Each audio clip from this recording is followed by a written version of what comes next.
Rumah tangga yang berkah ini kecil dia, sederhana dia, tapi menjadi asbab wujudnya baiti jannati, rumahku surgaku. Dalam rumah dia tenang, tentram, wujudnya baiti jannati, rumahku ini perisaiku. Aib-aib dalam rumah ini terbatas sampai pintu rumah, tidak keluar dari pintu rumah dia. Baiti jannati. Kemudian bagaimana dengan perdagangan dia menjadi berkah. Kemudian anak-anak dia menjadi anak yang berkah, yang bisa menjadi asbab kemuliaan untuk dia di dunia dan menjadi penolong kelak di akhiratnya Allah Subhanahu wa taala. Bismillah, alhamdulillah, nahmaduhu wa nusalli ala rasulihil karim. Amma ba'd. Hari ini kita sering bicara tentang keberkahan. Berkah, berkah. Bagaimana rumah tangga yang berkah, pernikahan yang berkah, anak-anak yang berkah, perdagangan, pekerjaan, pertanian yang berkah. Apa sebenarnya makna daripada keberkahan? Apa sebenarnya makna daripada keberkahan? Jadi makna daripada keberkahan ini Masya Allah ditamsilkan atau diumpamakan, dimisalkan seperti kambing dan mohon maaf, babi, binatang babi. Seperti binatang kambing dan binatang babi. Jadi kambing ini ditakdirkan Allah binatang yang berkah. Babi ini binatang yang tidak berkah. Maka kambing ini dalam setahun, kata para petani kambing, pemelihara kambing, peternak kambing, hanya 2 kali melahirkan. Dan setiap kali melahirkan terkadang hanya 2 anak, 3 atau 4 anak sekali melahirkan kambing. Tapi kalau babi, Masya Allah, babi ini sekali dia melahirkan bisa sampai 12, 6 ekor, 12. Setahun bisa 2 kali. Oh mohon maaf, kambing ini setahun sekali melahirkan. Kalau babi ini setahun bisa 2 kali melahirkan, sekali melahirkan bisa 6 bahkan sampai 12 puting, 12 anak.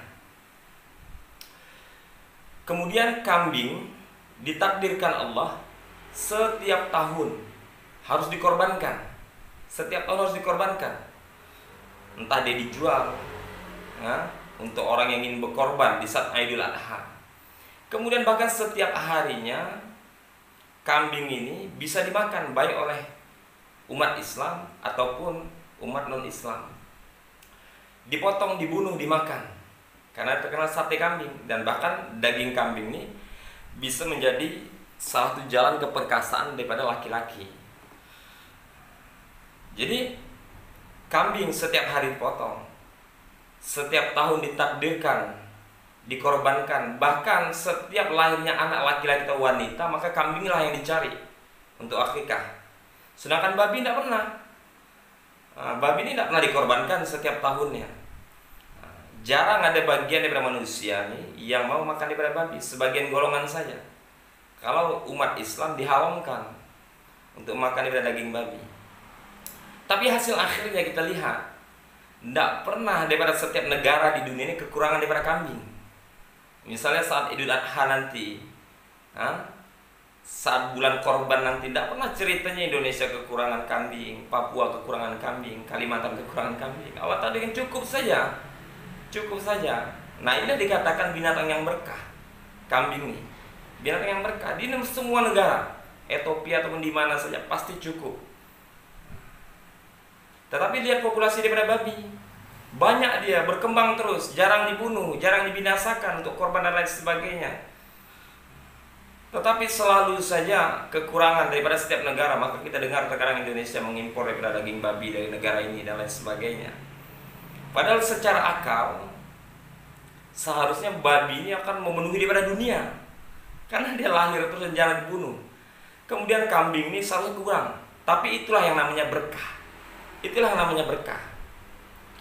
Jadi sesuatu yang berkah ini, berkah dari Allah Subhanahu wa taala, sedikit dia akan mencukupi. Ketika uang kita berkah, penghasilan kita atau gaji kita atau hasil panen kita mungkin hanya 3 juta setiap bulan. Tapi keperluan kita bisa 4 sampai 5 juta setiap bulan, keperluan rumah tangga kita. Tapi karena ini hasilnya berkah, maka pasti akan Allah cukupkan. Pasti akan dicukupkan oleh Allah.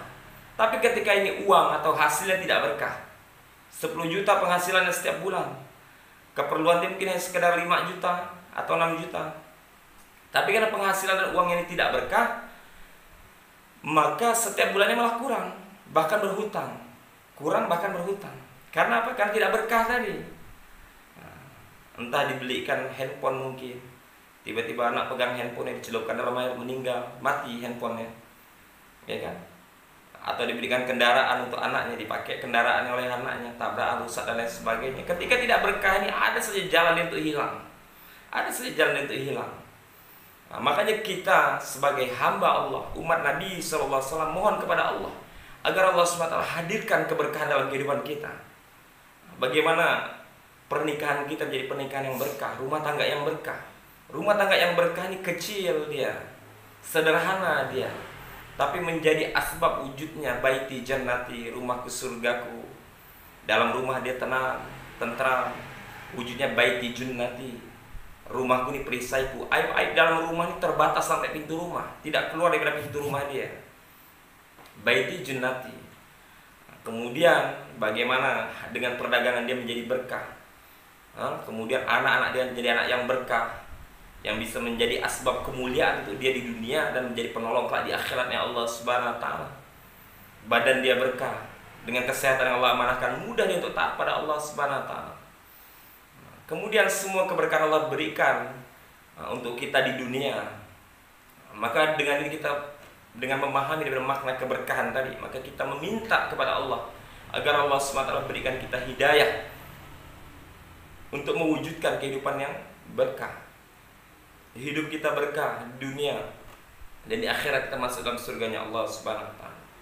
Assalamualaikum warahmatullahi wabarakatuh.